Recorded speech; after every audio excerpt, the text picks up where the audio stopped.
C'est équilibré, c'est un peu de poisson, un peu de verdure. Depuis quand Les crudités en entrée. Attends, depuis quand tout ça? Les pâtes sautées, c'est très rare. Très rare. Avec de l'eau, bien sûr.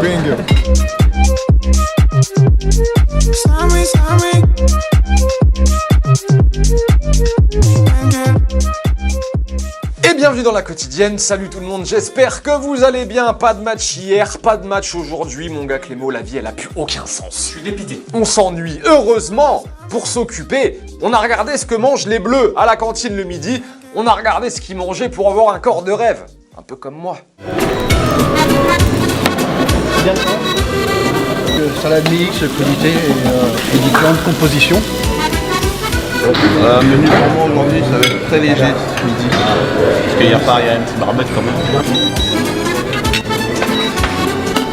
Bon appétit. Faut manger des crevettes. Omelette là. Parce que je viens de me réveiller. Et mais en fait, ils ont la même vie que toi les joueurs de l'équipe de France, Clément. Tout pareil. Tout pareil. Bon appétit, hein. En attendant, le prochain match des Bleus, ce sera lundi évidemment face à la Suisse. Une affiche à suivre sur TF1. Le récap, tenez, des 24 dernières heures, c'est avec Julien Ménard, notre envoyé spécial au contact permanent des Bleus. Il nous donne aussi le programme, Julien. De Budapest à Bucarest, les Bleus s'envolent pour la Roumanie où ils vont effectuer sur place un premier entraînement aujourd'hui. Un entraînement que l'on va surveiller avec beaucoup d'attention parce que l'état des troupes inquiète. Hier par 38 degrés à Budapest en Hongrie, au lendemain du match nul face au Portugal, les titulaires ont effectué un léger décrassage, les remplaçants une opposition au cours de laquelle deux joueurs se sont blessés. Marcus Thuram qui s'est plaint des adducteurs et Thomas Lemar à la suite d'un choc avec Mike Maignan. On l'a entendu crier, il est touché à la cheville et les deux joueurs donc ont écourté la séance. C'est un coup dur après déjà les blessures de Lucas Hernandez au genou et Lucas Digne à la cuisse contractée lors du match face au Portugal. La bonne nouvelle quand même, c'est que les deux défenseurs sont du voyage en Roumanie. Ils sont en revanche déjà forfaits pour le 8e de finale face à la Suisse, prévu lundi. Et merci à Julien Ménard, accompagné comme d'habitude de Choussine. À noter, petit changement de dernière minute. Pas d'entraînement aujourd'hui, ça a été repoussé à demain. C'est demain le prochain entraînement des Bleus. Et pendant ce temps-là, toujours, nos potos du Chiringuito, tenez, ça fait longtemps. Alors, en fait, hier soir, ils étaient hyper fiers parce que Edu Aguirre, l'un de leurs journalistes, a réussi à s'incruster aux abords de l'hôtel des Bleus. Il a filmé quelques images, rien de fou, mais en mode Chiringuito, ça devient sensationnel, quoi. Sale Mbappé. Ahí está, Mbappé. Ese es el comedor, ¿vale? Sale Mbappé. Vale. Pogba saluda y saluda Benzema, que nos ve. Sí. Porque nos conoce, el chiringuito y jugones, evidentemente. Sí. Saluda y yo le hago un gesto en el que le digo, llama a Mbappé. Ya le he dicho, oye, llama a Mbappé para que salga, llama a Mbappé para que salga. Allez, vu qu'il n'y a pas d'euro, enfin pas d'euro hier, pas d'euro aujourd'hui, on se fait un petit coup de football vrai. Il y avait un match hier dans le championnat norvégien, l'affiche entre Ballklub et Tromsø. Le buteur s'appelle Joshua Kitolano. Tu le connais? Ouais. Il joue À Duisburg. à Ballklub. Presque ça.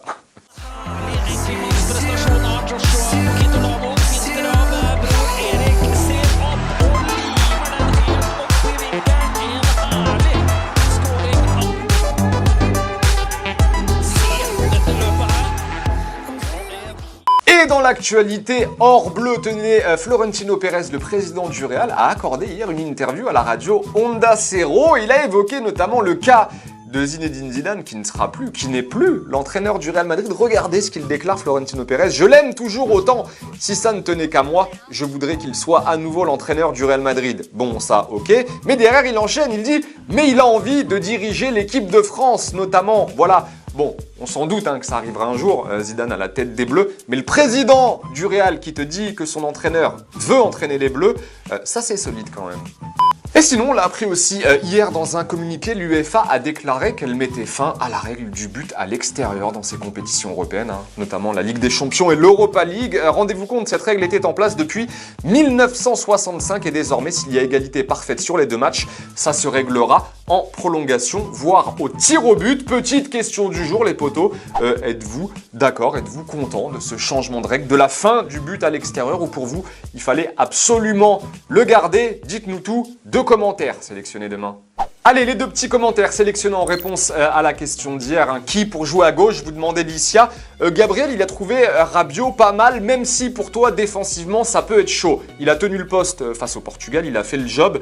Offensivement, ça va, mais il peut être embêté défensivement. Et Mathéo, quant à toi, tu prônes pourquoi pas une défense à 3. Voilà, ça fera une équipe beaucoup plus offensive. Bon, c'est vrai que je suis assez d'accord avec toi, Mathéo. On a de quoi mettre 3 défenseurs centraux, enfin jouer en 3-5-2 ou 3 autre chose.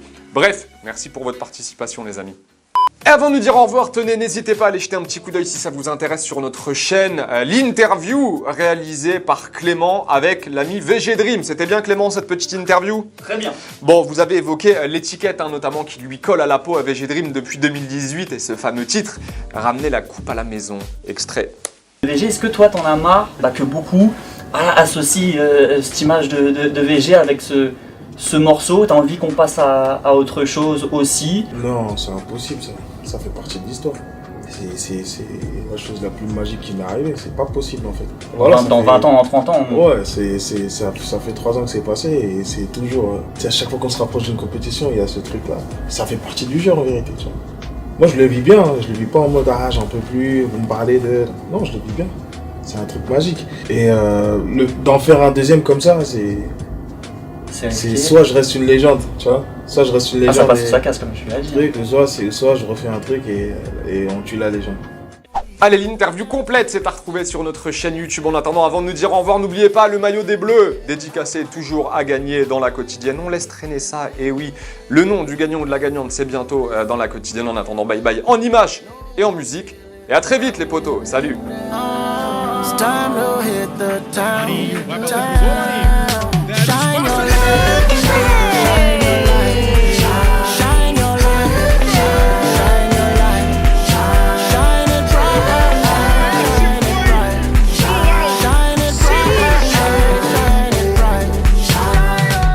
Et n'oubliez pas les amis d'aller jeter un coup d'œil aux autres contenus exclusifs de Téléfoot. On est toujours là pour vous, et oui. Et on n'oublie pas aussi, évidemment, d'aller s'abonner. Salut.